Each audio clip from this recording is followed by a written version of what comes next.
Welcome, everyone. Today we are talking about Mars in Cancer and Mars in the fourth house.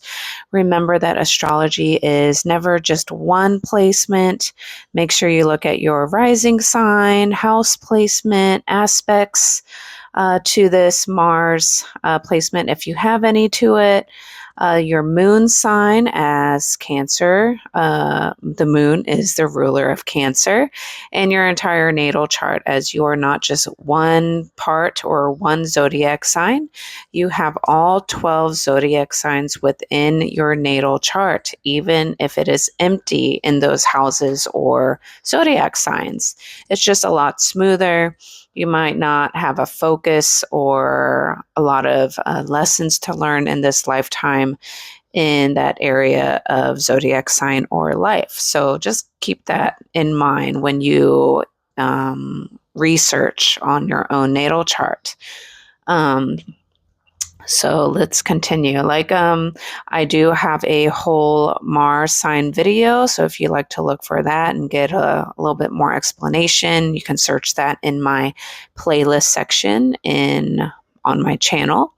So as a short review, what Mars represents is our motivation, action, or how we take action, our desire, passion, anger, or what we tend to get angry at or how, our courage, boundaries, or how we set boundaries or not, our initiative, or how we take initiative and step up to the plate, and our bravery, our survival skills, even consciously or unconsciously, what we focus on there, and what are we willing to fight for? What is our focus, our interest, in those particular areas, whatever that may be. So every sign expresses Mars a little bit differently. As human beings, we are limited. We are tiny little balls of energy, and there's just no way that we could have so much focus on literally every single thing all the time. So think of it as you got this particular interest in whatever zodiac sign it is. In this case, it's Cancer, or in your fourth house of Cancer. Someone else has a turn in a different zodiac sign in house, so you get a different flavor, to play in this timeline of life on Earth, and you get to play around with that energy as you're living and growing in this lifetime. Every sign experiences Mars differently, as I said. Like Mars in Aries likes to fight first. Mars in Taurus tends to build something that lasts in the long term and is very stable and sturdy. Mars in Gemini likes to think and, is passionate about intellectual pursuits and learning. Mars in Cancer tends to go after protection or likes to protect, be the protector, nurturer, cares about home and family, sorts of things. It may ask, who or what am I responsible for protecting? So think of like a mama or papa bear type of energy, or an energy where you will sacrifice yourself or put your interest in entertainment or whatever it is aside when it comes to, you needing to step up to the plate to protect someone that you care about, or if you become a first-time parent or you're a caregiver of an animal, anything like that. It's like, what are you responsible for protecting? Or is it like a business that is something you really, really care about? So this is one of the most emotionally motivated Mars placements. And as all human emotions, they kind of come and go. We have seasons where we're happy and content, and we have seasons where we're going through deep grief or scarcity, fear, PTSD, maybe ruminating on the past, and then we're okay again, and then we're not okay again. So it is, it moves in an organic kind of fashion. It's not like a Taurus where it's it seems kind of even keel and stable and sturdy. It can be a little bit more turbulent at times, or it comes in waves because it is a water sign. So their actions, as in Mars and Cancer, may be driven by feelings rather than logic. When emotionally safe, you may become more nurturing and caring and, concern, like how do you care give, or nurture someone by food or comfortable blankets or entertainment or, making them feel good when they're down, whatever that may be. When emotionally threatened, either rationally or irrationally, you can become a little bit defensive. So that is going to also be a little bit kind of depending on how much you may have healed in your past, or, what you're personally going through, no matter how old you are, because you can be emotionally threatened and it is something kind of irrational and not logical, or maybe outdated, as Cancer energy can kind of ruminate over the past for a really long time and get kind of stuck there sometimes. So you can take action when you need to defend yourself, or you feel like you need to defend yourself, which is just, of course you need to protect yourself, but that also comes with how developed you are or mature you have become over time, or how much you have healed, your past, so that you do not project some old wounds onto new people who had no intention of hurting you, or they just have different beliefs than you do. And you can actually create and initiate a cycle that you never wanted. And when the present didn't reflect, what was actually hurting you, if that makes sense. That was kind of in your own wounded childhood and past, but it's not matching with the current energies or current situation. And your emotions might be hanging on to those past old wounds or childhood wounds that are kind of outdated, but they're still there. And you might unintentionally project those old emotions onto somebody else. And if there's enough people who kind of do that or don't heal and cling on to old emotions and wounds that are kind of already been in the healing process in the societal part or the community, and they've kind of progressed, you might reintroduce those things. And now if it doesn't, become resolved fairly quickly, or too many people kind of participate in the kind of progression of those old wounds coming up, which sometimes it is needed because they need to be readdressed and reevaluated, because things are kind of not seen, like the invisible parts of those things are not put into awareness anymore to heal. So this can be in various amounts of layers.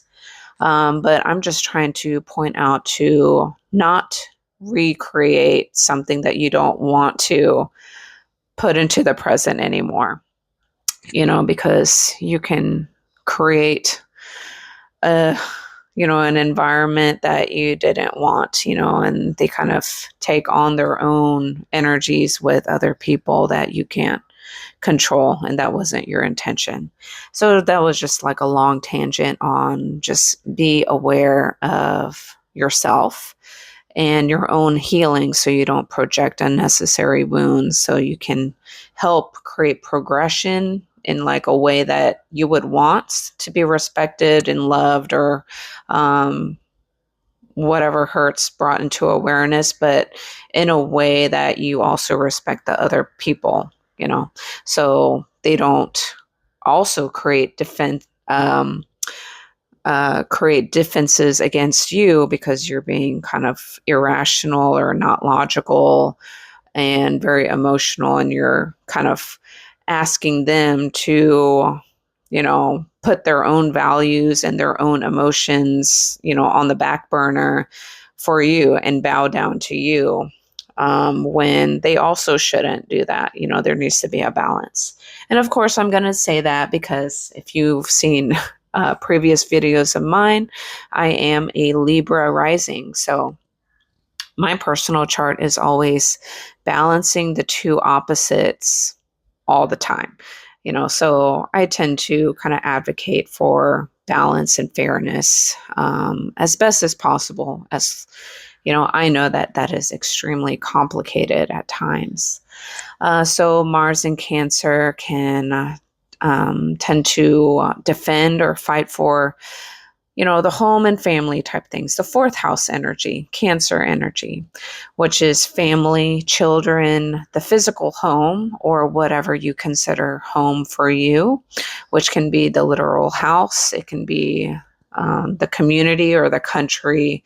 It can even be a religion, that people feel that is their home. That's what their comfort zone is. Whoever their loved ones are, whether that is your biological bloodline or your kind of chosen family, because not everyone has a healthy family. They have like a toxic family, or they've been abandoned by one or both parents, or orphaned, or, tragic things have happened and they had to, eventually find their new loved ones and, people who are there for them when times get tough and don't betray or abandon them. This can be your traditions. You can fight for your whatever traditions those are for you, whether that was taught to you or you create your own traditions that match your own personal values and healing, whatever that may be. You may fight for emotional safety, whatever that looks like for you. You can fight for your private life to protect yourself, or also you can look at it as defending yourself because, if your private life is it just tends to get picked on or pointed at or ostracized or whatever that may be, you're going to be more likely to maybe defend it more, protect it, shield it, keep it secret and hidden. Or you can be the opposite and, be like, hey, I'm going to be proud with whatever my private life or beliefs and values are, traditions, religion, family, what they look like, how you dress, whatever it can, like the mix of that, and be like, I'm going to defend it. And if they want to, yourself or your family or whoever that may be, wants to display or do whatever you want, you're going to advocate for that as well. So this can take a whole lot of different, this can play out in different scenarios as Cancer, or the amount of emotions and feelings it can be very broad. It's not a very simplified kind of energy. You can also fight for your past or your childhood wounds, your memories, things of like what happened to you, and always defend and advocate for those things or your situations and experiences that you went through, and maybe advocate for other people who went through very similar things because you really empathize and are compassionate about those sectors of life, so you may fight for those things as well. You may often or are willing to sacrifice yourself for those that you really love or whatever you consider that you love, because that can be your work, your like a literal business or a thing, and self-sacrifice yourself for those things. But it tends to be things that you're really emotionally invested in. So usually living people, or pets, things like that. Sometimes even too much. You might overgive, over nurture, self-sacrifice yourself in order to protect and provide and care for those that you love instead of yourself. So just be aware of that for burnout. And if you build up quiet resentment or anger, or loud resentment or anger, just make sure, you take care of yourself as well. Mars in Cancer often seeks security. So, because the opposite sign is Capricorn. So, there tends to be building and developing and try to build security for those you care for, as well as money. But Cancer is more home and family. Capricorn, the opposite sign of Cancer, is kind of work and profession, and kind of almost think of corporations. You're caring for the money and security of a huge group of people if it is a corporation, so that all of these people have some type of job in place to work and get benefits and things like that in order to provide for their family. So it's kind of similar yet very different in opposite spectrums. Questions you may ask is is my family okay? Is everyone safe? Do they feel good? Do they feel like they got everything that they need? They don't feel any lack, material lack, they can't have this or can't have that. You're willing to sacrifice or, be squeezed financially in order to provide, the nice material things for your loved ones, even though, you have to work extra hard or work 3 jobs. You're willing to do that for them. You're willing to sacrifice in order to, make good enough money in order to have a safe home or live in a safe area. Even if you don't like your job, you're willing to work a job that you don't really, really like or care for, but it provides the financial or benefits, whatever that may bring, or however many jobs you need to take on in order to provide that kind of financial security for your family, or whatever, or emotional safety and security. Like you're not super stressed, like you're going to be homeless, So always having a financial security, savings, just in case something happens, and not living above your means for the sake of providing and nurturing the home and feeling safe, so you're not going check by check or whatever, paycheck to paycheck might feel kind of emotionally stressful. So you may kind of take action in how do you prevent those things so you feel emotionally safe, or, questioning, can I trust this? Is this a reliable person? Is this a trustworthy babysitter? Is this a job that is going to actually last? If it's something like a startup, it's is this kind of realistic? If I'm going to spend my time and whatever, am I going to get a return? Is it going to make me feel safe? I can financially afford a comfortable living and things like that. Whatever questions come up for you, those are questions you might ask, as this kind of Mars in Cancer, this kind of taking initiative and courage and protecting your emotions or home life.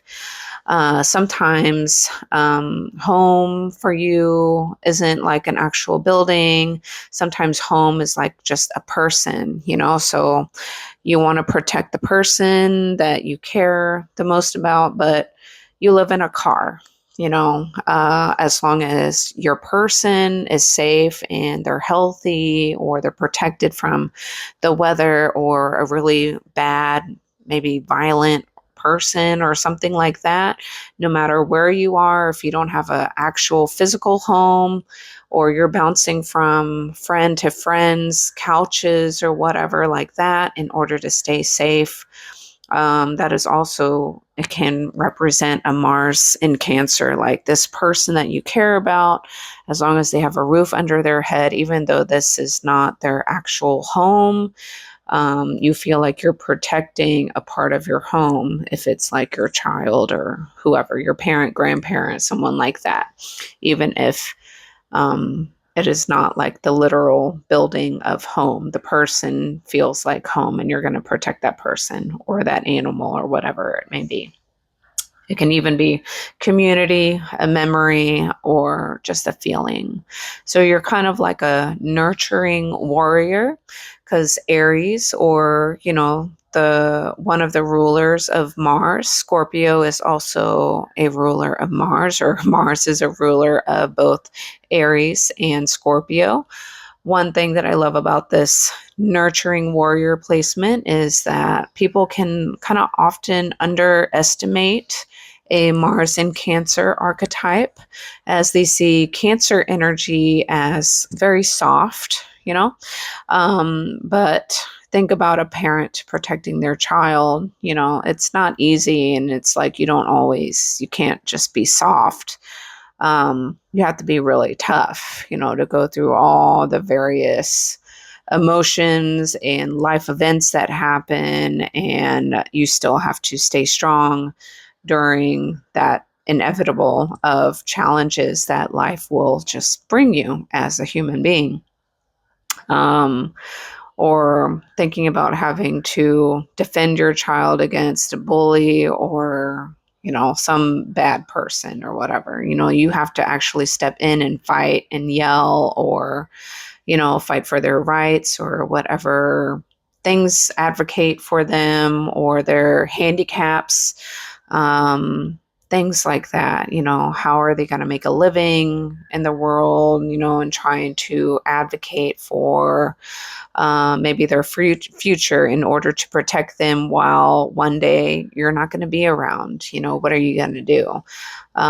So there is there is a lot of toughness to Cancer energy. It's just different, as all of the zodiac signs are.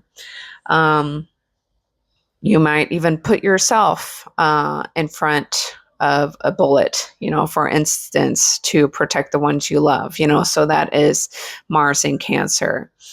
Or the military. People in the military, you don't think of that as Cancer energy, but you're going to protect the country or the people, or, your community, your city, from the bad people or people who are not healed and are extremely traumatized, and they're unconsciously spreading their trauma all over the place in very reckless ways. And you're taking your part in trying to protect and nurture, like, your city, or a police officer, firefighter, or whatever it is, and go help out people who are in need, whatever, short or long period of time. So those are kind of other examples of what Mars in Cancer can look like, or Mars in the fourth house. So strength doesn't have to look loud. Its strength is very protective, your emotional motivation can be very influenced by this, as Cancer represents all of the emotions, or the moon sign represents the emotions.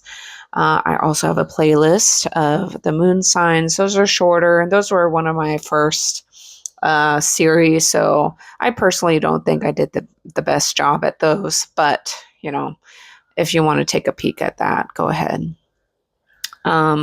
Your mood can greatly affect your motivation. When emotionally fulfilled, you're very productive.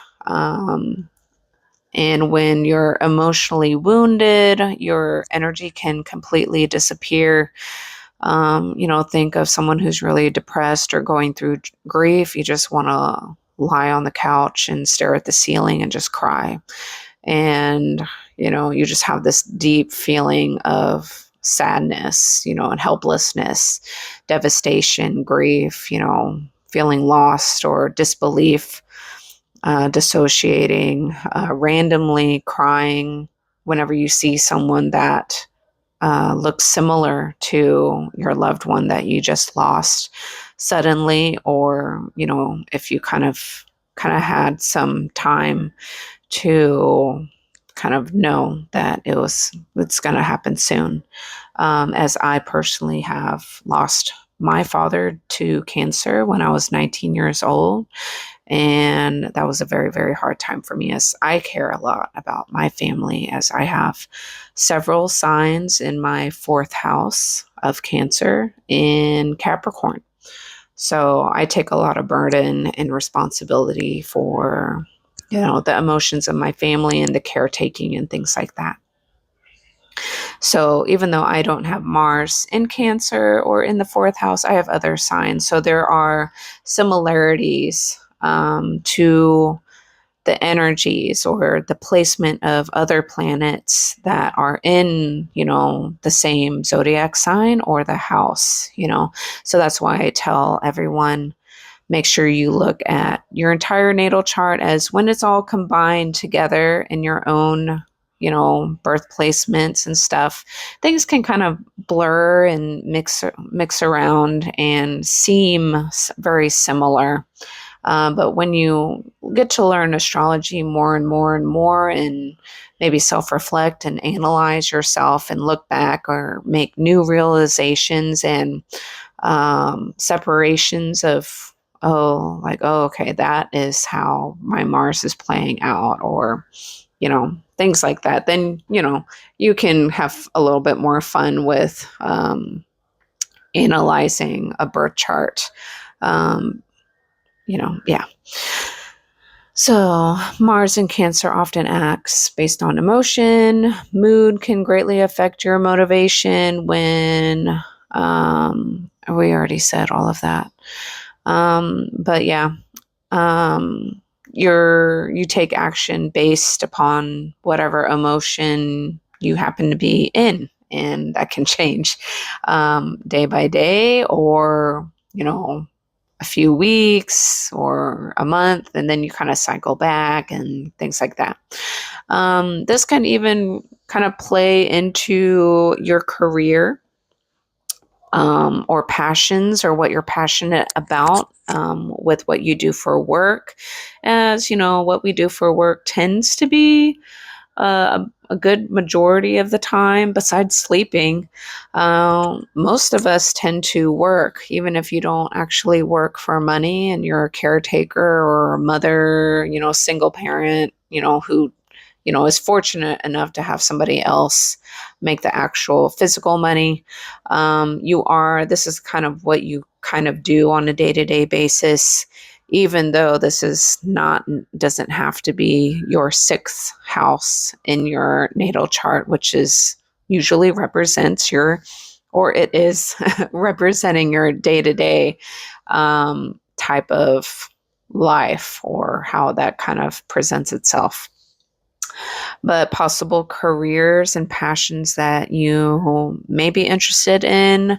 Also look at your 10th house for that, your second, 6th, and 10th house for career passions or career interest. But this can also take, a part of that. You might, be interested in being a therapist, counselor, mentor, nurses, caregivers, pediatricians, anything dealing with children, teachers or elementary school teachers, or just teacher in general, hospice workers, animal rescues, foster parents or animal fosters, interior designers, or, things that deal with the physical home and making it feel nurturing and comfortable, and not like cold and empty and kind of, it's just walls. You may want to make the interior feel homey and comfortable and snuggly and things like that. You may deal with family business, and take on or continue the traditions of a family business. You may be a home builder, deal with construction, anything dealing with the actual homes, architects, residential architects, things like that. You can be interested in being a historian and a genealogy. Where do your family history, or I kind of mix maybe Sagittarius energy in here, like where does the history of your like human being, everyone cared for a specific religion and how that was passed down, like a historian. You care about what if Mars in Cancer in the ninth house or something like that. You can also be someone like a chef, nurturing people's stomachs and taste, making them feel good. I definitely love food and love eating. You, as a human being, you're going to be eating from the time you were born until the time that you have to leave this earth. So chefs, nurturing, feeling good through food. Restaurant owners, feeding and nurturing a lot of people, as everyone needs to eat. Community leaders as well are possible career potentials. So anything dealing with emotional nourishment, whatever other things that I was not able to name, can fall in that category. I also like to remind people that it is impossible for me to come up with every single example and scenario and combination, as I am just one random human being, practicing my Chiron and Gemini speech, in these videos, taking it another step up from my own personal, challenges of almost even being called a mute or maybe autistic when I was a child. And so, caring and nurturing the unknowns of what other people are going through and why they're even doing the things that they're doing now. Like, where did that come from? Or like the information that they're giving to you, how in the world do they know that stuff? Or how are they able to be the way that they are, or keep the emotional regulation and stability that they have? How are they able to do that? Or how are they able to, stay so calm, or be so caring even when other people are so kind of rude or self-centered or egocentric? Asking like, wow, how is that person able to do what they do, or how do they know what they know? And it's like something that you don't easily get in reading a book or a textbook or going to a university or a PhD or anything like that. Or maybe the person's not even educated at all and it seems like they know a lot. Nurturing that person because of the unknowns that that seem very mysterious. That's like a random tangent, but yeah, that can also be like a Mars in Cancer kind of thing, protecting the people like your wise elders, things like that, because they just know and can teach things that you're just not going to find very easily. And trying to promote those things or philosophies, ways of learning or learning styles, and sharing that with people who have, unconventional ways of having, being able to learn. They don't learn the same way as everybody else. So they need a creative variety in, still attaining that knowledge and information. With relationships, when it comes to Mars in Cancer, Mars in the fourth house, Mars rules pursuit, like initiating interest or romantic interests. So a Mars in Cancer can often pursue kind of gently, kind of shy or kind of sideways, because Cancer is the crab. And if you know any Cancers, sometimes they have this sideways way of going around or going about expressing their emotions, possibly in fear of being rejected or fear or tiptoeing. It's like, does this person, do they kind of like me back? They need little hints first before really feeling safe with their emotions of, putting it out on display, because, they have to also nurture their own ego and their own, emotions. It doesn't have to be like, um, in a negative way, like, but everybody wants to protect their own emotions and not get hurt. So it does have this kind of gentle, almost sideways, non-direct way of going about relationships, initially, until they kind of feel a little bit safe, and then they'll kind of, and this kind of, you have to think of gender roles too. If you're more old fashioned and you believe that the masculine energy should be the one to initiate and pursue, and not the other way around. You're more traditional in that way. It doesn't have to be, but kind of depends on that as well.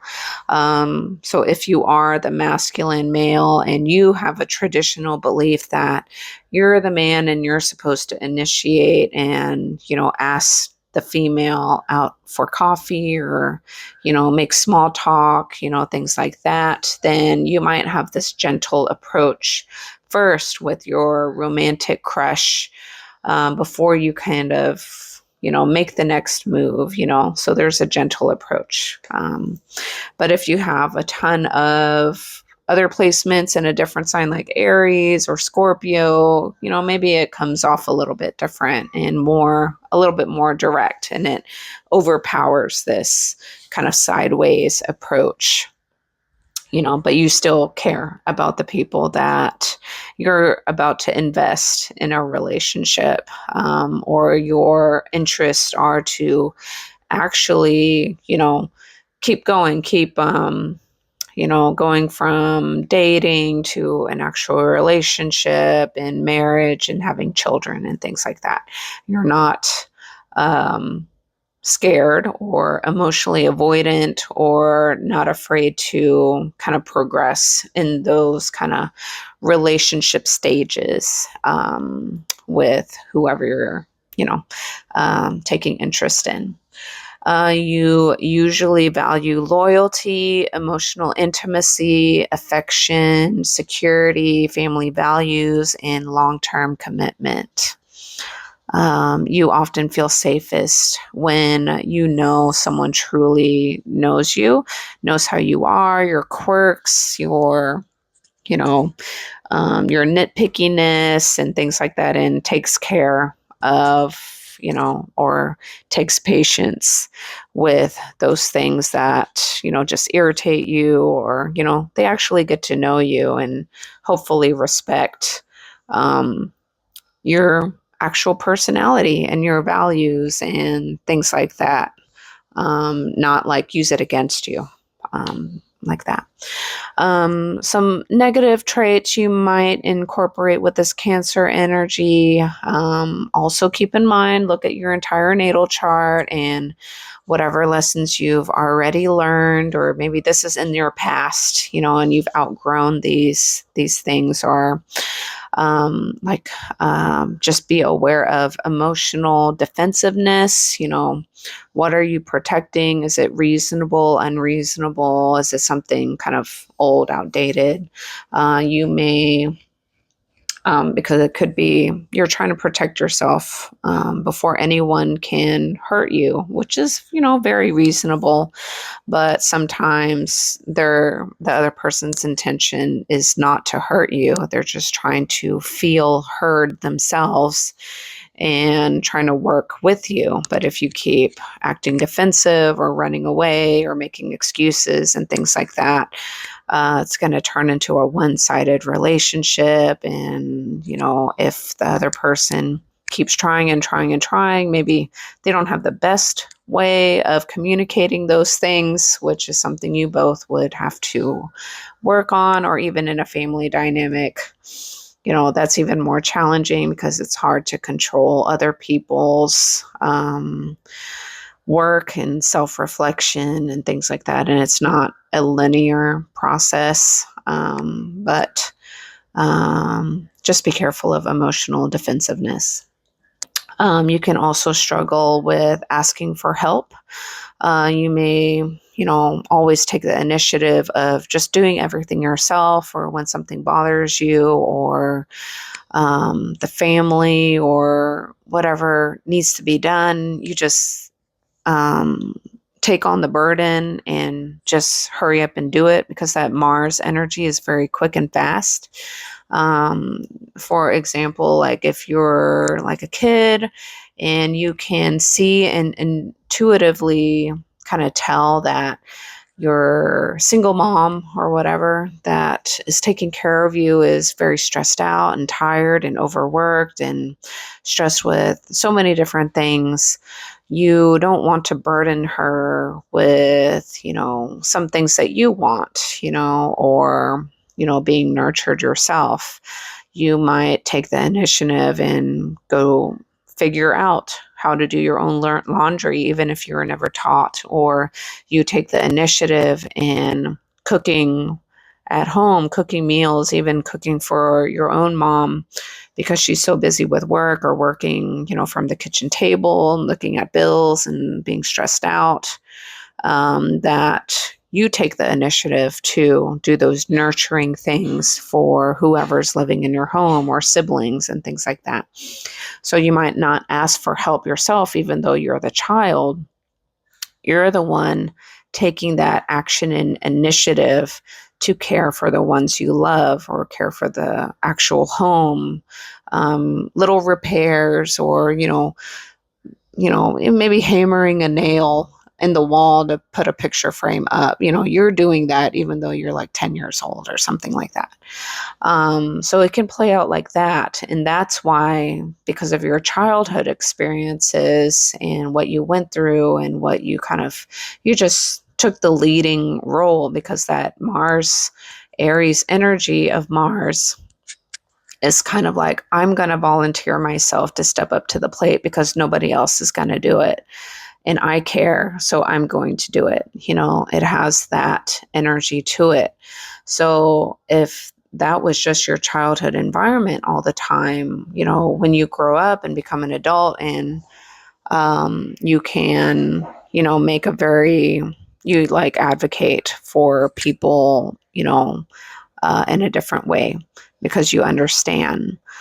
You may, we already mentioned this before, but mood dependent with your motivation, which is not always great, because sometimes like we're not motivated to get work done, or, work out, or, get a project done. We're not in the mood to do it. We're not feeling like it, but you need to just make sure you get your priorities done anyway, even if you're not in the mood to do it. Make sure you have all your basic needs done. Make sure you pay your bills, do your laundry, cook, or feed your pets, things like that. Make sure you don't get fired, and you do all the work that you're supposed to keep up with for your job. Show up on time, even though you're not feeling it or whatever. Some things you need to ask and reflect on would be like, am I protecting my people, or am I trying to rescue everyone? You can even ask, am I building a home, or am I hiding inside of one, and sheltering yourself from the world in order to protect yourself instead of building and developing a home? Are you nurturing others, or are you neglecting yourself? So you're over nurturing, over giving, overdoing everybody else around you, depleting yourself, giving handouts, or maybe enabling their other people's kind of laziness. Like they can do things for themselves, but they just don't want to, or you just love them so much that you're going to do literally everything for them and give them all the excuses. Just make sure that, you're not doing that too much, because you can neglect yourself, create a lot of burdens and resentment, and put yourself in a hole that you never wanted, because you overcared, and now no one's going to be there for you, and now you're going to be freaking stressed out and giving yourself illness and things like that, because all that stress will eventually, over a long period of time, come back in very interesting ways. um, you can ask, do you create emotional safety, or do you create emotional walls? So all of that, type of stuff, that's going to be individual for you. So what if Mars is in your fourth house, even if Mars is not in the sign of Cancer, but it's in the fourth house of Cancer? So this can still, include the area, it's happening in the area of your home, family, childhood, your childhood foundations, your roots, your ancestry, private life, things that the public usually doesn't really see, they don't understand, because you can always present yourself as doing well, or you're financially dressed like you're doing okay, but it's not that way in the actual home life, in the bank account of the home. Maybe you're about to lose your home, but you have, you know, tons of clothes. Maybe you're a shopaholic, or, you stay the same size so you can keep quality looking clothes to walk outside in, and no one would have any idea that you're about to lose your home or get evicted. So that's why it can be private life or private emotions. You can present yourself as doing okay, but emotionally, deep inside, and nobody sees it, you're not doing very well at all. This can also be your emotional foundations. Like, what if you came from a childhood of a lot of turbulence and parents fighting all the time, and like kind of abusive and things like that? It's also the fourth house is your childhood and emotional foundations, your emotional stability. Is it secure or not secure? Are you going to be born into a fight or flight kind of emotional style that you have to heal as an adult? This can also be your ancestry, what is passed down to you, the traditions, the belief systems, the religions, everything, what you are told, what you are taught, whether that is accurate, partially, or, partially accurate, or completely BS, or unrealistic, or not considering a vast group of the population of the world. It's very biased. Or your heritage. All of these things represent the fourth house.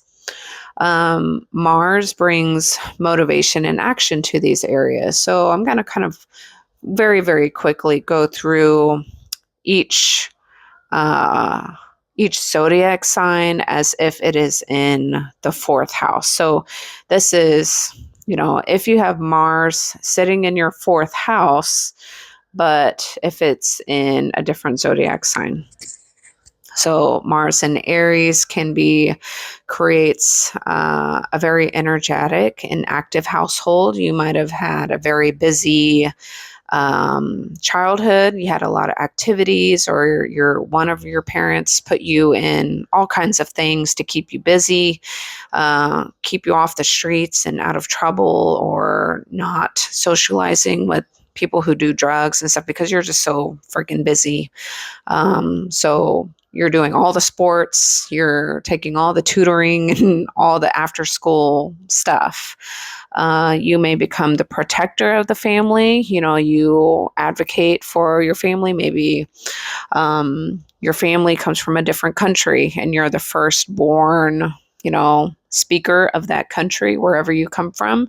So your family is not as fluent in, the country that you're living in. So you tend to be the protector, the translator, the person who has to kind of step up for the family, even if you're the youngest person in the family. You may enjoy do-it-yourself projects, since Aries is very self-motivated and likes to do things all by themselves, and likes that freedom.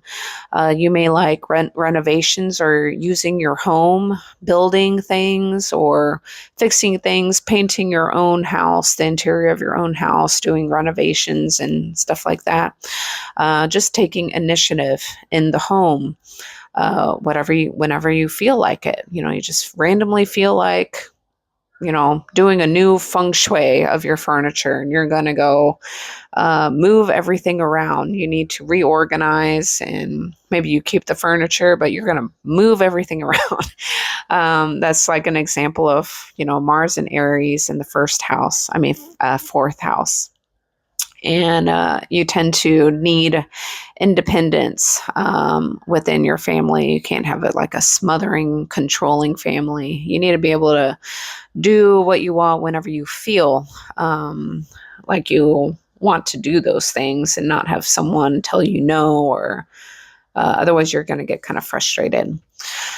Mars in Taurus in the fourth house likes to build security slowly and steadily, and know what you're building towards and making sure that it's actually going to grow. Like maybe taking action in investing and buying homes, literally. Buying and renting out Airbnbs or renting out homes, in order to create long-term investments, when it comes to home, like when you need it or the market is better, you sell one of your homes or whatever. You can also take action in creating kind of comfortable, tasteful, nice feeling quality, nice quality furniture or textures in the home, making sure you have good, nutritious food, because Taurus represents, the tongue, tonsils, food, taste, the pleasurable things in life, making sure your home is clean, it smells good, things look tasteful, doesn't have to be overly extravagant, as Taurus does love financial security in order to have nice things, but also be able to keep those nice things in the long term and not have to suddenly sell them off in order to just, put food on the table. You may also put action towards, a nice garden or things that look nice and tasteful, but, it doesn't break the bank. And it's going to be quality stuff. You may be less likely to invest in cheap furniture. You're going to, invest in the higher quality items, as long as you're not going to have children anymore, whatever, they're out of the house, and they're not going to paint on your, $5,000 dining table, like hand carved, interesting, I don't know, from a different country, imported on a big boat kind of table, and it's going to be ruined. You're going to do that later on when they're grown up, things like that. And you value traditions and long-term family security, what's going to build that wealth and comfort of life for you. Mars in Gemini in your fourth house can create a home filled with conversation, learning, books, ideas, trivia,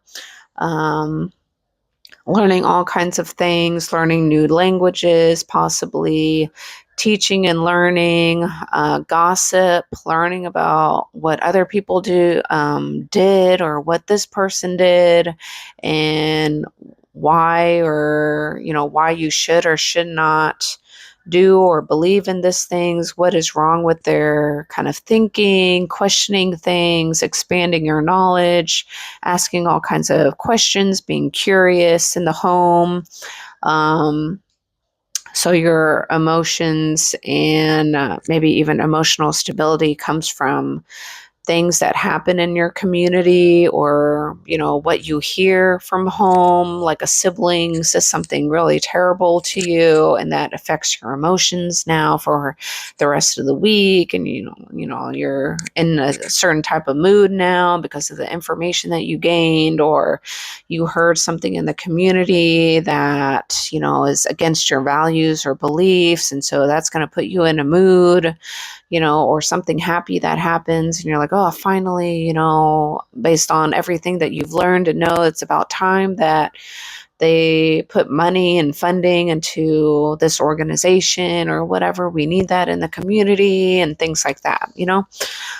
So advocating for those type of things that you learn and update and always expand your knowledge, as well as community type things and your siblings, cousins, close family, and friends that are kind of near you. This can also be your classmates that you grew up with, whether you're currently still young or you're older and you hear about things of your classmates, or they branched off and did something crazy and that's like, oh my god, whatever. It can play out on so many different ways. Gemini is a mutable air sign, so there's quite a lot of variety, almost an ADHD type of feel to this, and that can play with your emotions, kind of very scattered sometimes, or depending on what your mood is, maybe you can't focus on what you need to focus on, or if turbulent things are going in the home and you're a young child, that can make your emotions kind of disruptive. At school, you're acting out, and like teachers and principals and counselors are having a hard time with you, because things at home are not good, and so that's affecting your emotions and what you learn, or whatever. I'm kind of keep going on and on and on.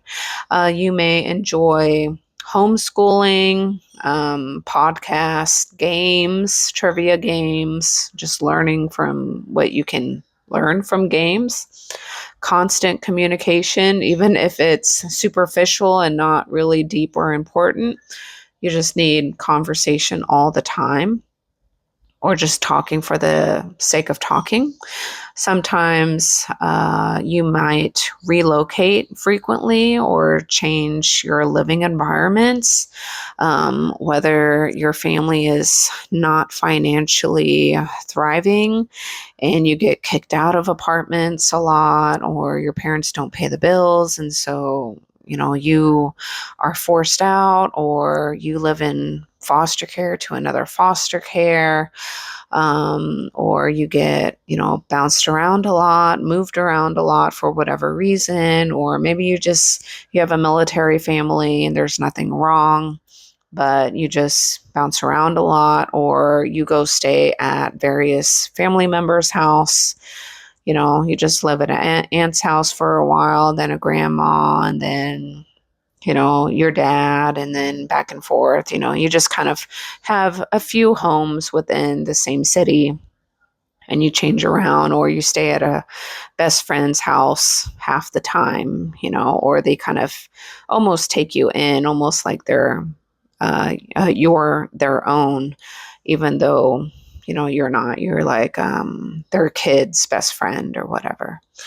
Mars in Cancer in the fourth house, you may be deeply motivated by emotional security. You might often become a caregiver or an emotional anchor in the family. You kind of take on that nurturing role, whatever is going on. It can be a variety of things for you. This can create a home where others feel emotionally safe, like you're the person who creates that emotional safety in the home, whether you're an older sibling or like the middle child. and your older and younger sibling butt heads, and you're the one who is the mediator, and you kind of defend whichever side needs to be defended on, or needs that extra nurturing or help. Maybe you have a handicapped or disabled or autistic sibling or a family member or something like that, and you're that, best friend or safe person that person can go to. So this can play out in a numerous amount of ways. Maybe you have like a alcoholic parent or caregiver, or one or both parents abandon you and you're being raised by your grandparents. So now, you take accountability for yourself and you feel bad. So you still provide, care to your grandparents because they took you in, but, you had no choice but to kind of do things on your own, be independent, and, still be grateful that you have a home or a family member to, help you out a little bit, even though life is not fair. I can't name, all the various things that, can happen with this. So yeah, that will depend on you. Mars in Leo in the fourth house can create a very warm and expressive home. You can just literally be very expressive with your feelings, almost theatrical or over dramatic, maybe egocentric, like making people listen to you, like, oh, wait, no, like, let me finish first, before they try to push you into like, hey, let's go, or hey, let's do this. And you're like, wait, let me finish now. You feel the need to really express whatever you need to express and get out. So hopefully, it's in a positive way, or you're going to test the patience of the people around you as you kind of need everyone to listen to your emotions instead of paying attention to theirs. So just kind of be aware of that. You have like extra interest in entertaining guests, celebrating holidays and birthdays and whatever celebrations come up or whatever festivities are going on in the community. You want to go do it and have fun. You like creating family traditions. You want to do things with your family. You may take pride in your home or your family's legacy, whatever they do for a living, or maybe they're famous, like they're a famous opera singer or whatever. You take a lot of pride in, like who your family member was and what they did with their life and who they are and the talent that they have. And so you're also talented and you want to carry on the family legacy of that talent, that you're not a embarrassment of this family, person, whoever that may be. And you're also a great vocalist, because you are the son or the daughter of whoever that is.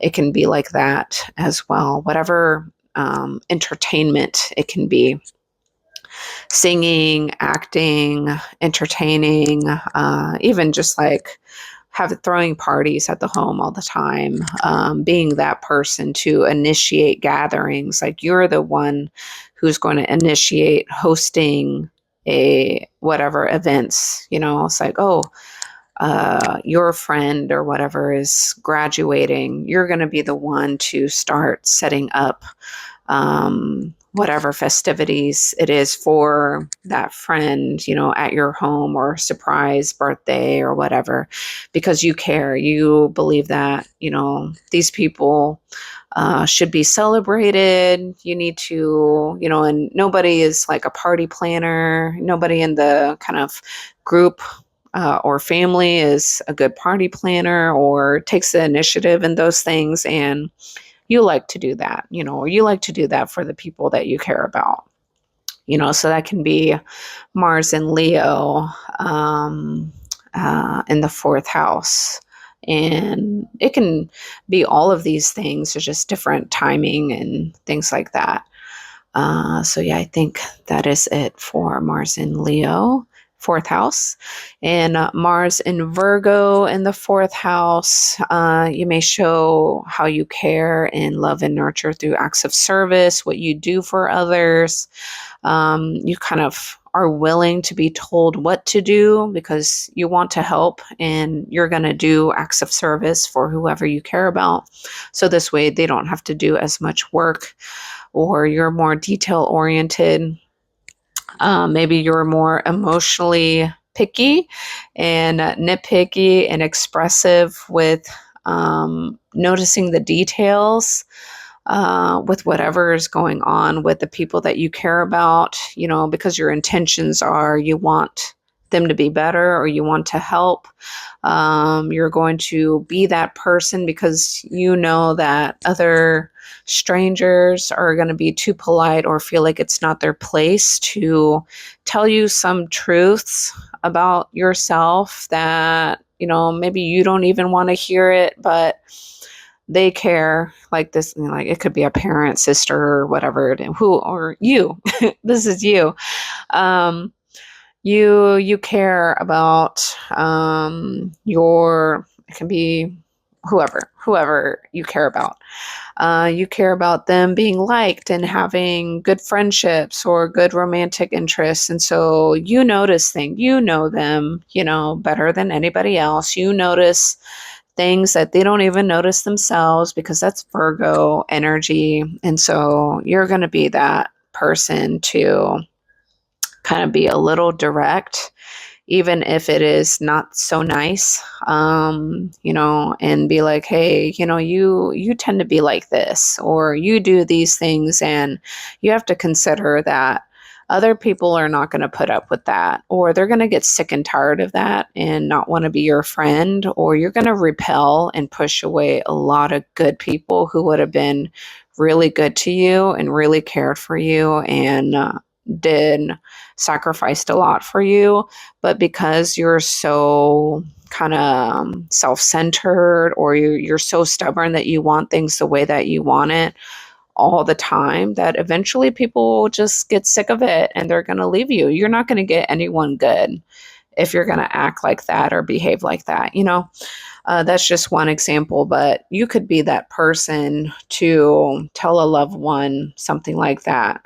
Or you can be like this with yourself. You can be very nitpicky with your own emotions, and pick yourself apart, or pick your own history and childhood wounding and things like, like all these little details you notice. And maybe you have a Mercury, in Virgo too, or it depends on the other placements in your chart, but maybe that kind of makes you talk negatively about yourself or ruminate about all these tiny little details that you get fixated on, and it kind of messes with your mood or makes you grumpy, and then you project that onto other people because you're just in a very nitpicky, irritated mood, because your Virgo energy is very fixated on details,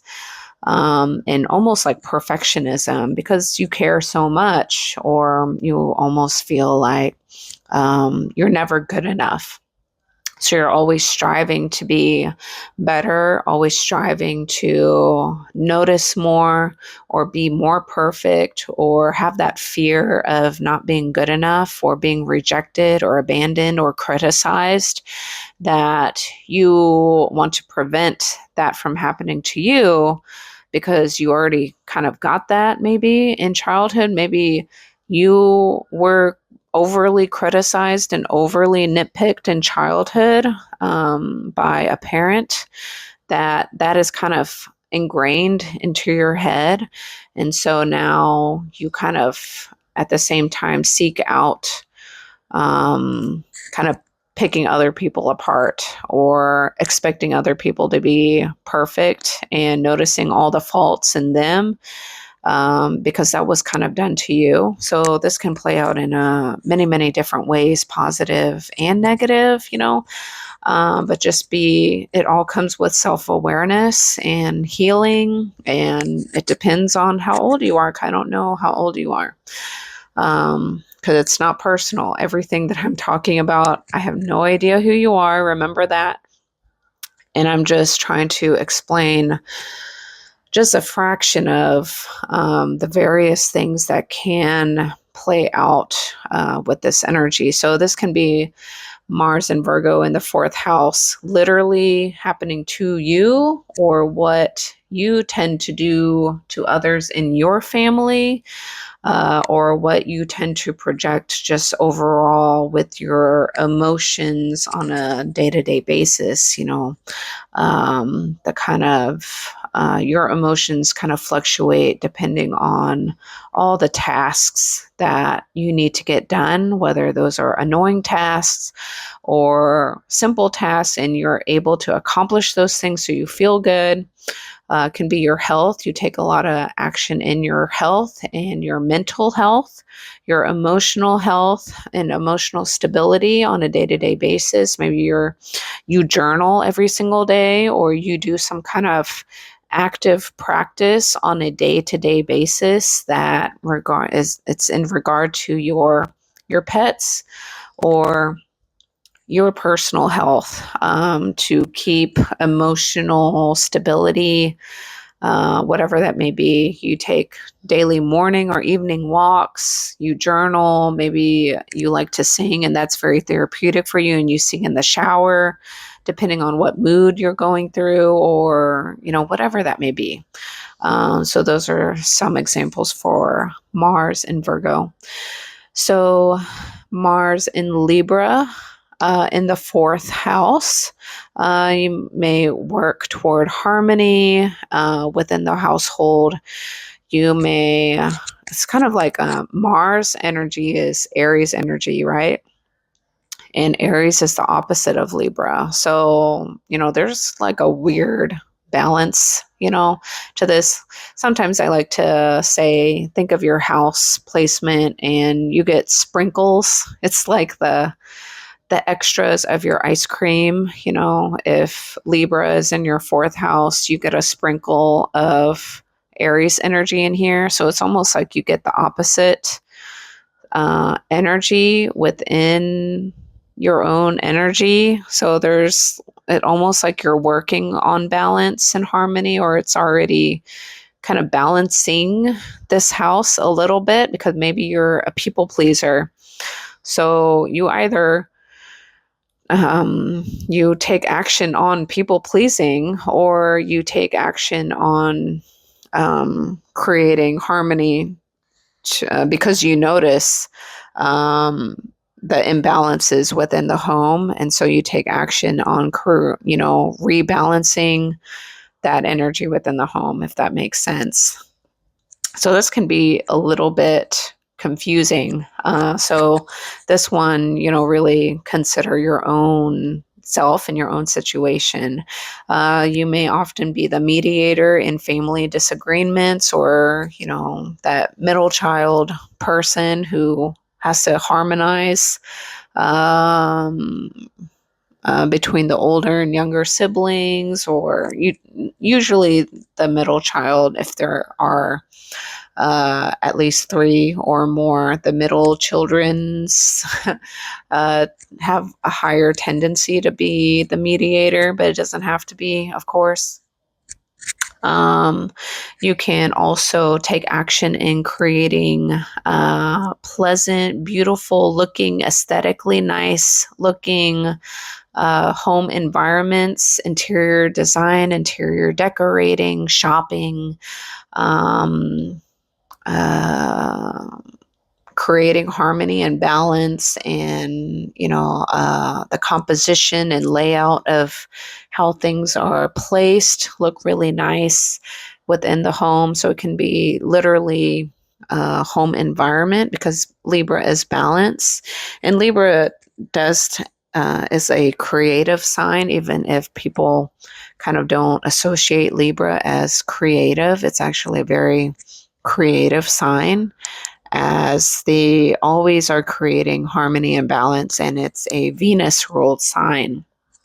But putting Mars in here, you're taking action in Libra type energy, creating balance in the homes. You like, what is fair, what is balance, like one person took their turn, so now it's the other person's turn to do it, or because unless you're a clone or a replica of the same person, when you have a bunch of people together who either chose to be stuck together or they did not choose to be stuck together. They're like family. And, if you have children, you don't know what kind of personality you're going to get, or what life events happen to them to affect them that now indirectly or directly affects you.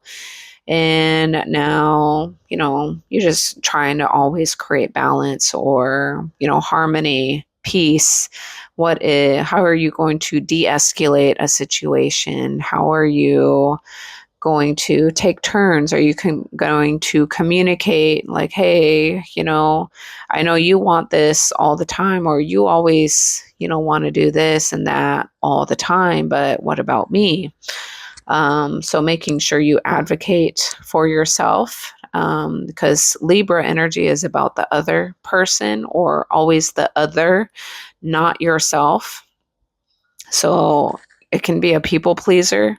So you can always be advocating for the other people in your family, always taking their side, always defending them, always maybe enabling them, maybe always giving them excuses. So those are sometimes negative things if it's overdone.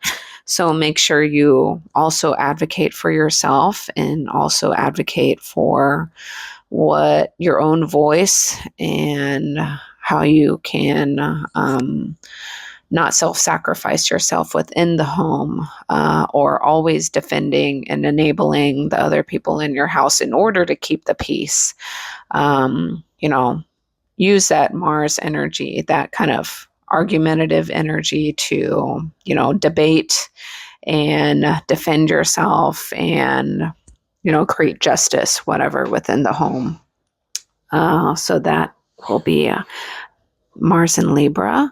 Mars in Scorpio in the fourth house can form incredibly deep emotional bonds within the family.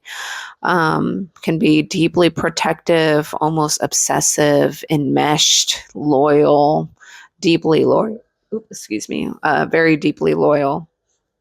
You may become interested in your ancestry, psychology of your family, or the psychology of emotions in general, healing generational wounds or trauma, or uncovering family secrets. There's a lot of secrets in families, that they don't want the family to look bad, or they don't want to talk ill of a family member, so they might just avoid saying things. But maybe you're a little bit more, um, uh, you're not afraid to kind of go there or ask those questions, or go to a family member to try and maybe heal them or uncover why they are the way that they are, or why do they go to drinking all the time when they're depressed, or why are they gambling and doing these things, or why are they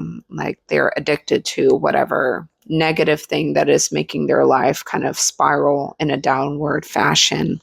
You may be interested with these family members and how that may affect you, how that relates to you. Your emotions can be, just extremely deep because it's just a fourth house. Um, your childhood wounds could have been, kind of intense because it is the fourth house.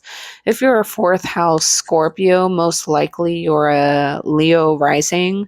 So what are those kind of defensive qualities that you present to your relationships and other people, because you're so protective of your own emotions to where you might bury them so much, to where they're, um, You just don't want to express your emotions because it's just so vulnerable. It's kind of scary.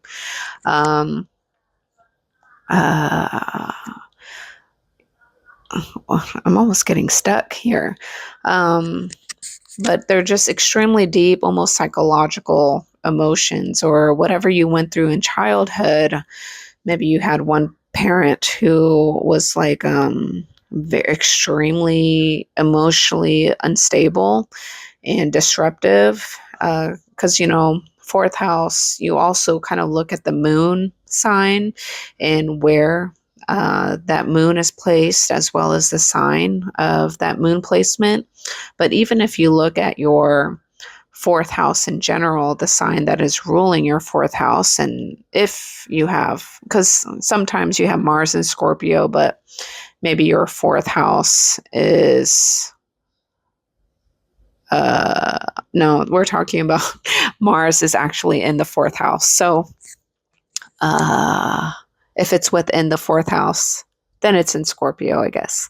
But otherwise, not everyone's house placements are kind of even, like starting close to the 0 degree. They might, fall in the much later degrees. So sometimes it's ruled by Scorpio, but then, a good chunk of their fourth house is actually Sagittarius, the next house, for example. But I'm just making things confusing now. So, Mars in Scorpio, you may really defend your emotions, or when you kind of feel threatened, or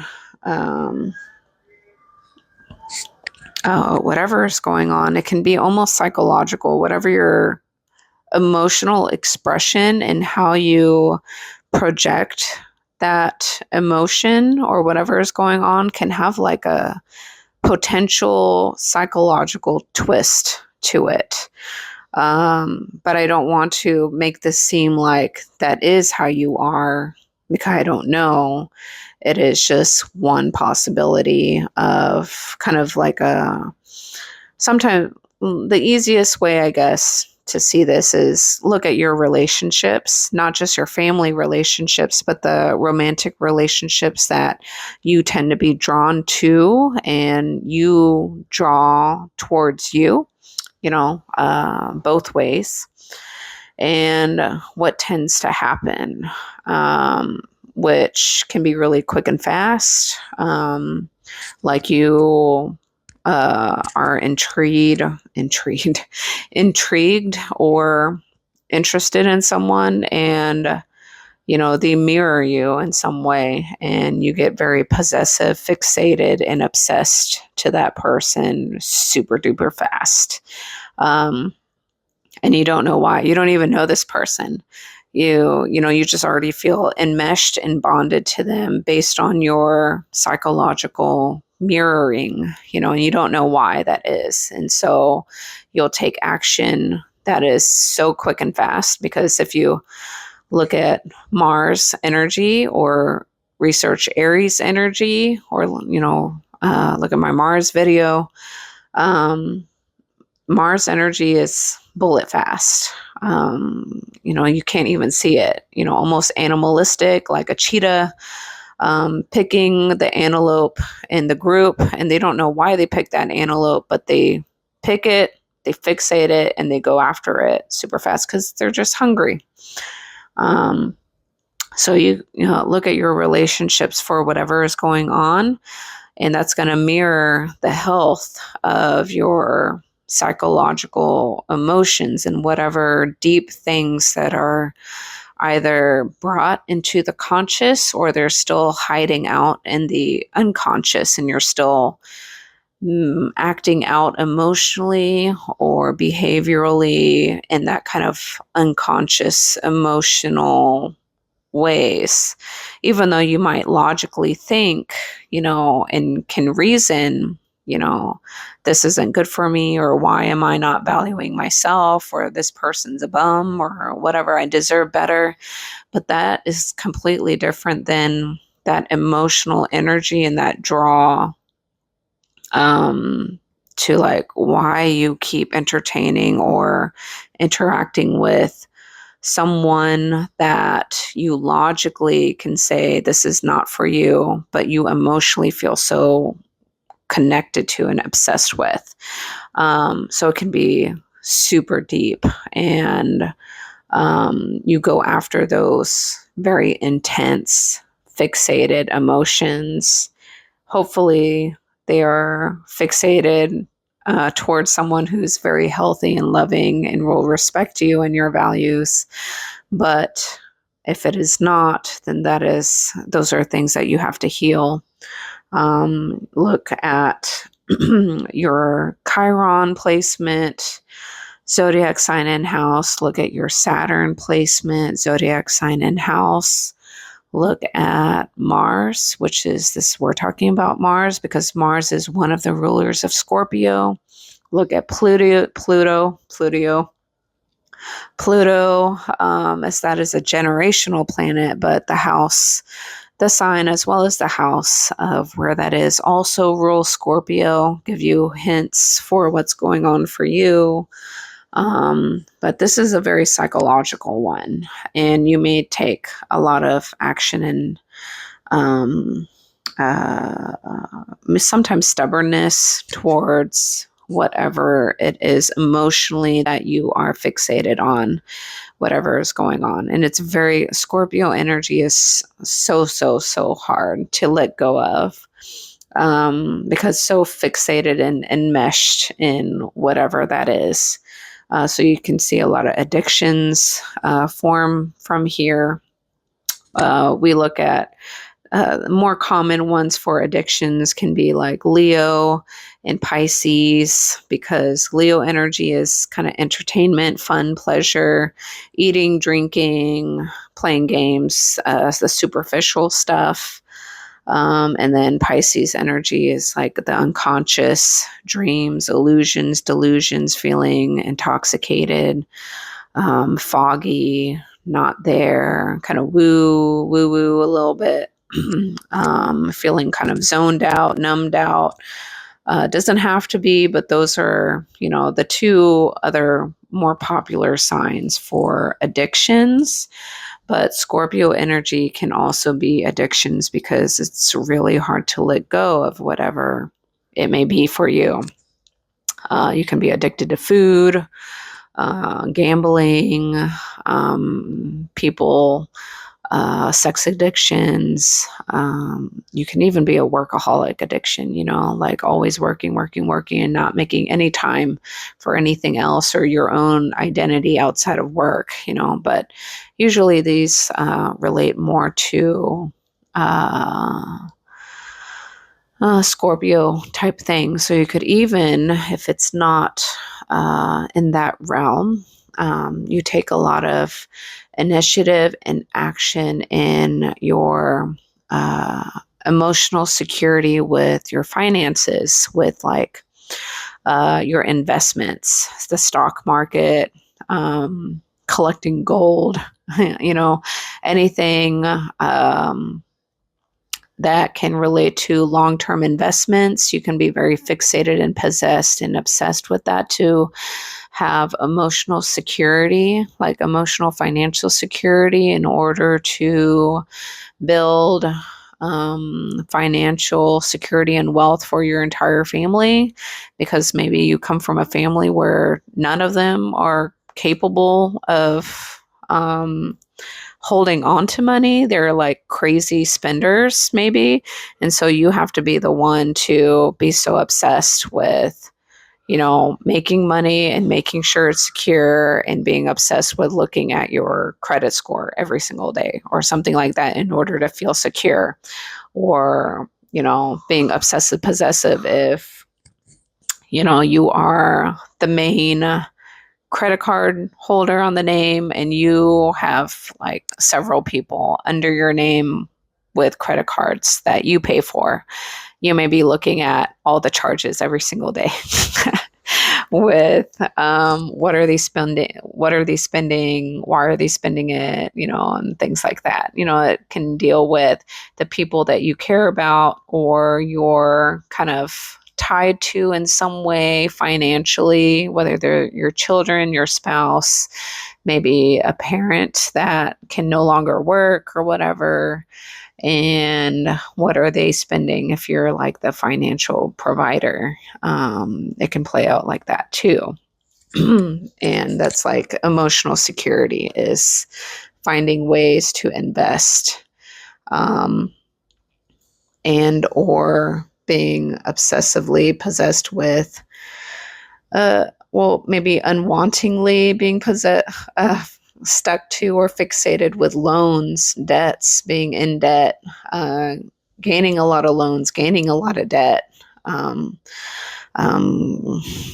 things like that in the negative way. Because Scorpio is debt, taxes, loans, can be inheritances, being emotionally fixated on what do you need to do to stay in the inheritance of someone fortunate, financially fortunate in the family. If you're in that realm, I don't know that many people personally, who are in that bubble, but it really depends on you. But yeah, that probably sums it up as much as I can quickly for Mars and Scorpio. I think y'all got a long one though. Mars in Sagittarius in the fourth house can create a home filled with adventure and travel. You can take a lot of action, or either you yourself, or this was happening in your home environment as a child in your childhood with religion. I find oftentimes that people with Sagittarius ruling their fourth house of home and family had a very strict religious upbringing. So Mars here can be, extra kind of almost quick, fast, irritable, direct, communications or emotionally charged communications relating to religion or preaching those things in the home. That can also be you doing that, or maybe you advocating yourself within that very religious family. If you kind of want some kind of boundaries or it's being too much, you might advocate more philosophy or various philosophies, because Sagittarius can also be learning about so many different belief systems and foreign travel, foreign cultures, foreign languages, and foreigners, or the emotions of other people who are very distant from and different from yourself. And you might advocate for, this emotional side of these people amongst your own family's beliefs. Or you can just put a lot of action in, advocate for your own religious beliefs, as that is your emotional security. Perhaps that is you truly value those beliefs and believe them. You're not just in fear of not believing whatever because there's going to be some consequence happening to you. You actually advocate for your own beliefs and philosophy that you chose or you inherited and continued to practice and believe in. You might relocate often, always traveling or expanding, maybe expanding the home. You start from a teeny tiny 1-bedroom apartment and you expand to a 2-bedroom, expand to a small tiny house in a poor neighborhood, expand to the same size kind of house in a better neighborhood, to a mansion, whatever. You're expanding, taking action within the home and growing it beyond your own belief. Sagittarius is ruled by Jupiter, a lucky sign, or an optimistic, positive sign.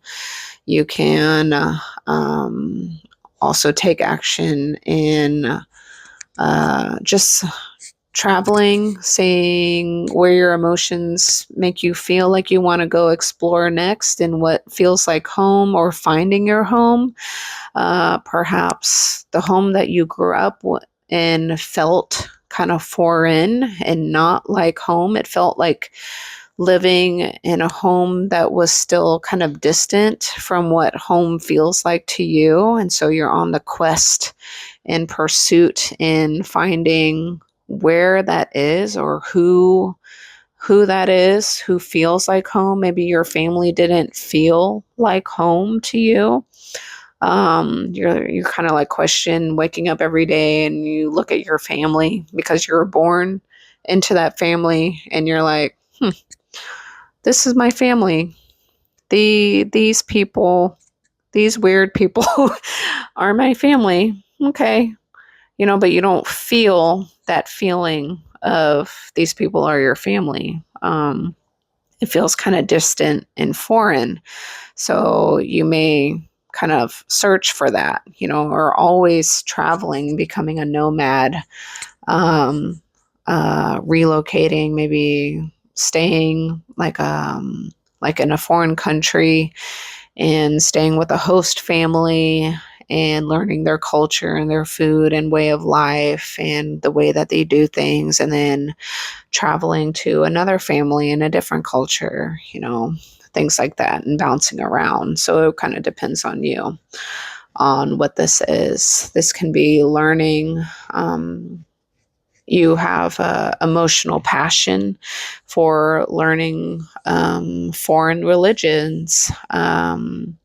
And you do that within the comfort of your own home, but you study religion and philosophy and what do they call it? I don't know the vocabulary word right now. Ooh, sorry. So that kind of sums it up for Mars and Sag. Mars in Capricorn in your fourth house may work tirelessly to build a lasting family stability or legacy, reputation in the family, or you're the one who kind of brought your family from nothing to riches, like a rags to riches kind of person. Whether that literally happened to you, you were born in a poor family and you took action in building your home life. You grew up in poverty and you built a very secure, financially stable home life and emotionally stable home life. It doesn't have to be like super poor to like super mansion, but you grew up in kind of like instability, emotional and financial instability at home, and you took action in building that up, however that may look, or building your family up, like the emotions of your family members up. So there's some kind of progression to building upward, building up a hierarchy when it comes to Capricorn energy. You're building your emotional stability. You're building your self-esteem. Like what if you have a lot of planets or Chiron or something in Taurus or in your second house? This can be relating to literal money, and this can also relate to just like your self-value. What are you worth? What are the tangible things that you own? And how does that relate to your self-esteem and how you feel about yourself and believe what your worth is, even if you have everything. A lot of people who look like they have everything from the outside can have very low self-esteem and self-value. And you can kind of see that play out in the romantic relationships that they choose, as well as they choose to stay in a long term if they are treated really, really bad and they stay stuck in that. So Mars in Capricorn can be this taking action in building up your emotions or your confidence, because emotions are so many different things. So it can be a wide variety within this area or the zodiac sign. Mars here can also be building like a home business, a stay at home business, or your own little small CEO business that you started from your home, because Mars energy is like a entrepreneurial energy as well. It's kind of almost like a smaller version. It's not always smaller, but it's kind of like the childlike version that's less mature than the Capricorn version, because Aries and Capricorn have this kind of boss like CEO energy, but Mars is just very impulsive and quick and has a harder time finishing what they start, but they're really good and passionate about starting things. So you might start a variety of businesses, and maybe not, follow through with them based on your emotions and how you're feeling. um, so this can play out in a variety of ways, but it tends to be something about like having, like I have Capricorn in my fourth house. So you may take a lot of burdens for your family. Like you're the one who had to step up to the plate and take action for a parent being sick or a sibling just kind of leaving and saying, like, this is not for me. You can do it, or I don't know how to do it. So you do it better than me. So you might as well just do it, and you just, like you take the burden and it's like, okay, well, I have to, no one else is going to do it. And I care.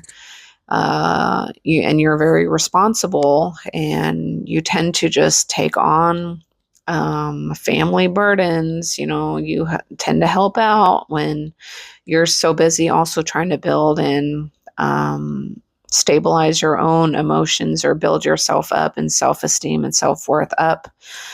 But other family members are either very far away. If you have Capricorn in the fourth, you have most likely Sagittarius in the third. So a lot of your kind of neighbors and classmates or cousins and relatives like that may be in a foreign country or feel distant. They're not always kind of around or close by or in that group chat. They're just kind of foreign. They're there, they're nice or whatever, but they're kind of distant.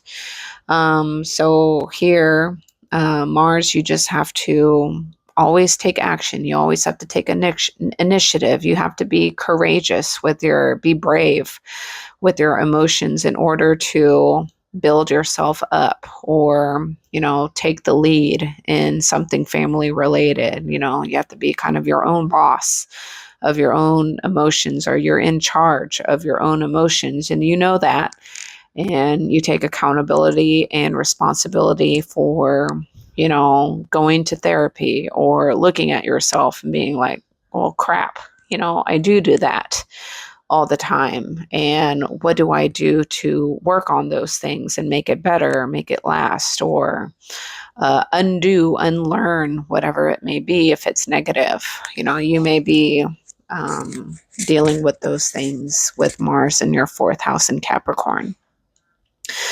Mars in Aquarius in your fourth house can create a unconventional home, a high-tech home. Like you like to take initiative in finding all the technology things related to home, the advancements, or the lock systems and the security system stuff, or the air conditioning unit device is like the highest tech thing that you can have. Or you have technology mosquito spray in your backyard and anything like that, kind of unconventional techie type of thing. Or just like the artistry in your home is just not the normal artistic kind of way that people would kind of assume should be in your home. Perhaps the layout and design of your home, you just be like, well, I'm never going to use the bedrooms for actual bedrooms. You live in your house all by yourself, or whatever. You would rather make all the bedrooms something of actual purpose, like a exercise room, a craft room, a music room, a reading room, library, whatever it may be. Like the layout of your house is not going to be a conventional home, and you take action in that. Or you exercise a lot in your home, maybe, or you do creative things in your home. You take action in very weird, unconventional um, things within your home that other people would not normally do or think about. When you're feeling emotionally distant, because Aquarius energy can be kind of detached or distant. When you like someone, you may pretend that you actually don't like them, or you completely ignore them, but you have a huge crush on them for the past 50 years. So things like that. But you take more action and passion and initiative in these kind of odd ways of going about perhaps your emotions, or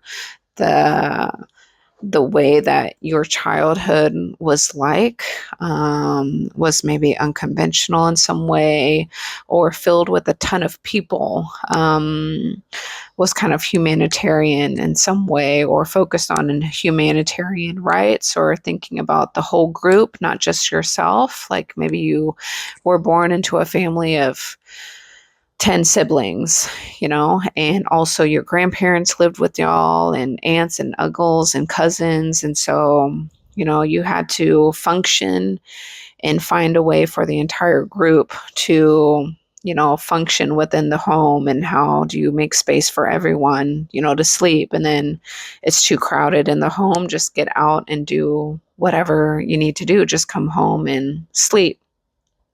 Maybe go eat at a restaurant, or maybe there's room in the fridge for you. I don't know. Or like, oh, you need to make sure you bring your own groceries every day and hope that the stove is not already being occupied.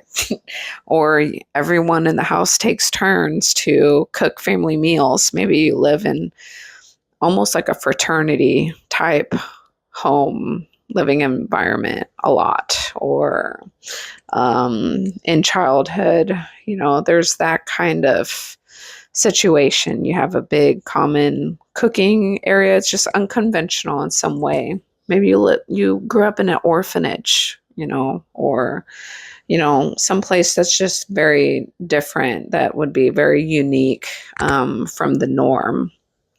Is very Aquarian. And so you had to be very independent. You had to learn how to manage your own emotions, because there were just so many people in the household, and not everyone could just cater to your needs. Or you sometimes, or most of the time, you just felt like you had no choice but to shut your emotions down and just kind of be independent, and do things for yourself, and try to take initiative and action to just feel heard, and get a new pair of shoes because your parents were so busy, um, you know I don't know, taking care of the farming land, or working all the time, or tending to everybody else who's trying to fight for attention as well. And so you had to really advocate for yourself, for something very simple. So things like that. You might reject traditional family roles, because Aquarius can be rebellious in a way.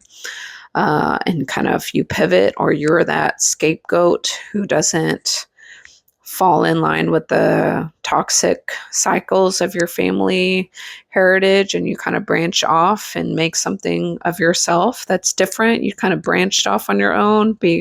You're a pioneer, and you did things your own way, and branched off from your family, and you're that brave person to do something different and unconventional from whatever was different from, your family upbringing. Um, and to make something of yourself, which then becomes seen as a little bit more normal, but now it becomes very high tech because you grew up in, just to make the imagery make more sense, like foster home or orphanage, and that's not the common home environment for children. For the majority of us, that is more uncommon, and so you are that one who kind of branched off and was able to make something way, way, way better for yourself. And so you like to have nice things, high tech stuff that you now can afford. This can play out in so many various ways. I'm just trying to paint a picture of some potentials. And you may encourage and advocate for individuality, creativity, and not thinking like the rest of the group within like a family system. If a family kind of taught their kids that you should not do this or you should not do that, or people are going to treat you a certain way, and they kind of implanted certain emotions and fears and belief systems into your brain. And that was, they tried to protect you from their own fears projected onto you. But then those same fears can keep a group of children kind of stuck and end up repeating the same cycle as their parents who try to keep them out of that, but then they kind of recreated it at the same time. You may be that one that kind of branched off and say like, okay, I understand what they were teaching and where it came from and all that stuff, the emotional security that those kind of teachings were trying to do, but they were actually doing something that you didn't want, and be brave to be different and try your own thing, be your own authentic self, and you actually will end up finding your own happiness, or finding whatever you're happy with doing, your own creativity, and turning it into making money and building a business from it. And it's something you enjoy because you've been doing it, for free even, or doing something that helps people emotionally, like humanitarian stuff, or volunteering, feeding the poor, or inventing something technological that would help a lot of tons of people, like free energy or some kind of new invention or something that would help a lot of people. So Mars in Pisces in the fourth house, the last zodiac sign in this series, can makes a lot of initiative and action to create a peaceful sanctuary, a place where you can escape and be alone and dream, be creative, kind of feel free to not be perfect or be so on all the time, because this would most likely be someone who has fourth house ruled by Pisces, making your 10th house of career and public image Virgo, which is like a perfectionist or very detail oriented work, where you have to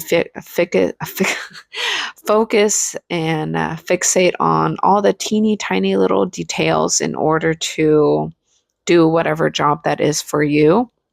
Whether it's like it's helping people, Virgo is very acts of service, but sometimes, when you're dealing with other people, it comes with a lot of responsibility, and, maybe you have a job in like a legal thing, or that can be used against you if, you didn't follow a certain rule to the T and, you didn't think about it. So you have to follow a certain protocol and rules and be nitpicky, or, coach and mentor other people who are not so detail oriented and kind of get on them all the time. You have to manage a numerous amount of people, and so your work life is very detailed and busybody or micromanaging a ton of people. So, you want to fixate or focus on making your emotions and your home life like an escape oasis, very peaceful, pleasant, quiet, a place where it's not turbulent or chaotic or where you have to think about the details. It can be a place for spirituality, music, creativity, healing, meditation, artistic expression. Um, Anything, whatever that is for you. It can be highly compassionate towards family members, people that you care about, through healthy boundaries are very, very important with Pisces in the fourth house, as you can be overly giving.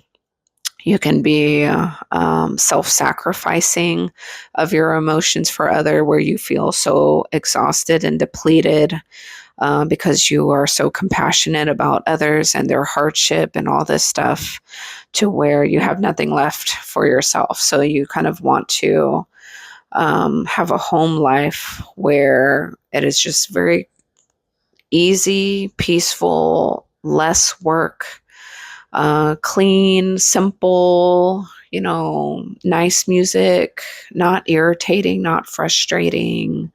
How can you take action, and how can you make that happen? Or you have to advocate for, the emotions and compassion, being compassionate about other people, or people who are less fortunate or handicapped, or they grow up in war zones and things like that, and it's not fair, or, fighting for the rights of the normal people, not, powerful elites and people who don't consider the little people. You have a lot of compassion, and you may advocate for these types of things, the healing stuff, the healing arenas of whatever that may be for you, whether that is counseling, teaching, being a preacher or spiritual counselor, mentor, a yoga instructor, musician, escaping through music, producing music that may resonate with a lot of people who are going through whatever it is and it resonates with them, and you take action with these things, or you're brave to be the one to speak up for certain stuff, or being the person to speak up and take care for someone that you really deeply feel for, you feel sorry for, be the one to help that person out, or bring them home with you to, stay with you for a while when they're going through a really bad divorce or something like that. It can be a numerous things, as Pisces is also a water sign. And it's already being in a water house, and so adding a teeny tiny bit of Mars in this extra water, double water house and zodiac sign, you're taking action in both of these categories of Pisces and Cancer, which can be very kind of woozily, because that Cancer is very emotional, and there's so many different emotions that go up and down at times. And Pisces is also not very clear. Sometimes maybe having a hard time communicating your emotions and feelings, but learning how to advocate and speak about those things in whichever direction that may be, or bring you, or you have to defend.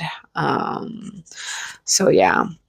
So I did not go through each zodiac sign for the rest of my Mars sign video. So consider yourself lucky.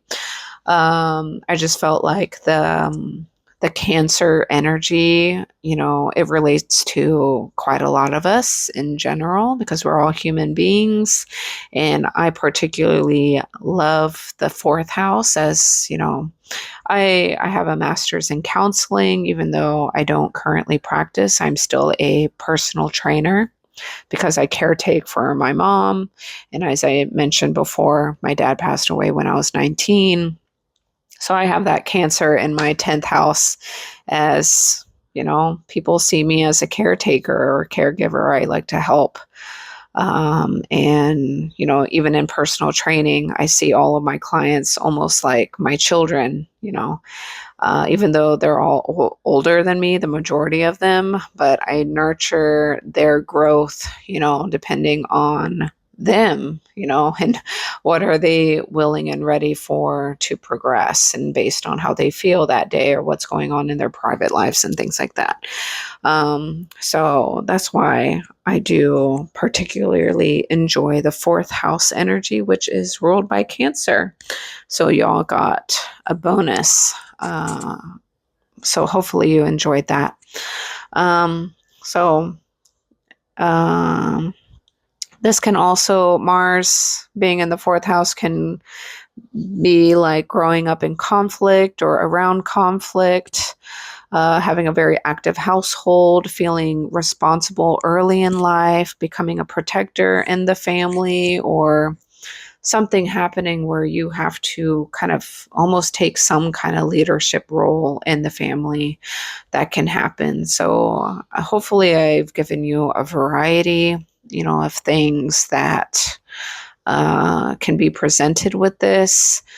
Mars in Cancer or Mars in the fourth house is learning that protecting everyone else is not your only purpose in life, because that may be like a common thing that just happens over and over and over again. So it can be your greatest act of courage is this emotion, your emotions, and being a protector, an emotional protector is, a great act of courage for you or something that you're a warrior for or a warrior for yourself as well. And because you became so strong being a warrior for your own emotions and for your own self and your own family history where you came from, you now become a warrior and protector for other people who kind of have a similarity from what you feel touched by, what you would personally emotionally advocate for because you really understand that sector, whatever that is for you. So this is creating safety for yourself, not constantly trying to earn love, not constantly trying to prove your worth, just trying to make sure you feel at home with yourself and your own emotions. Advocate for yourself too. Be there for yourself, not just for other people. So, Mars in Cancer can teach us that not all warriors wear actual armor. They're not all, in the military or have a gun holster or have a license to shoot. Or have that kind of exterior look. Mars in Cancer can wear aprons, they hold babies, they cook dinner for people or cook dinner for communities, every day and volunteer. They rescue animals who are hurt or are abandoned. They are those emotional warriors who are willing to sit by a hospital bed for a complete stranger and spoon feed them water because they just don't have the energy to do that. But, they don't, whatever they need, or spoon feed them if they have terrible Parkinson's or something like that. And caretake or change their diaper even when you're an adult. And if you're completely unaware of that, yeah, that is a very realistic thing for you when you get older and your bodily functions and organs start failing, that you have to wear a diaper. And that is a very real thing for you, even though you, as well as myself, and I am sure that you would never want to for that to ever happen to you, and you are just long gone before that happens. But that happens, and so there are people out there who do those jobs for people, those dirty jobs that nobody else wants to do, even the person's actual family members don't even want to do that for their own family and loved ones. There are complete strangers who do that for people. Um, you may be someone who quietly holds family together.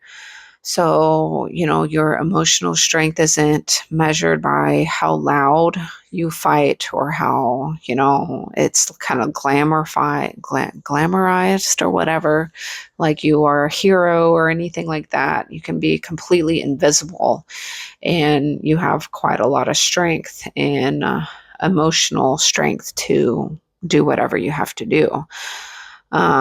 So whatever moves you emotionally is this kind of Mars in Cancer thing, and whatever feels like home, you're willing to fight and defend for. So that concludes this extra long video for Mars in Cancer, Mars in the fourth house. Please give this a like if you benefited from this video. Please subscribe to help this channel grow. Spread and share this with someone that you think would help or has this placement. Check out my other playlist. I highly recommend the Chiron, Saturn, and your ascendant sign placements, which I have already done, which is on my channel in the playlist section, organized in there.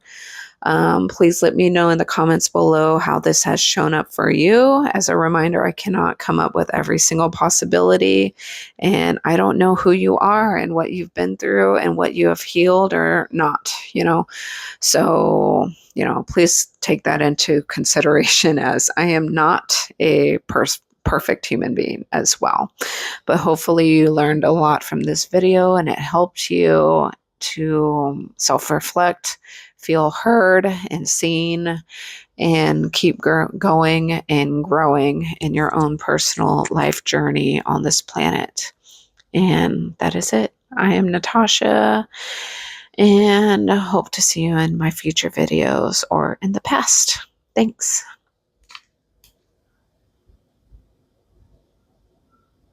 La, la, la.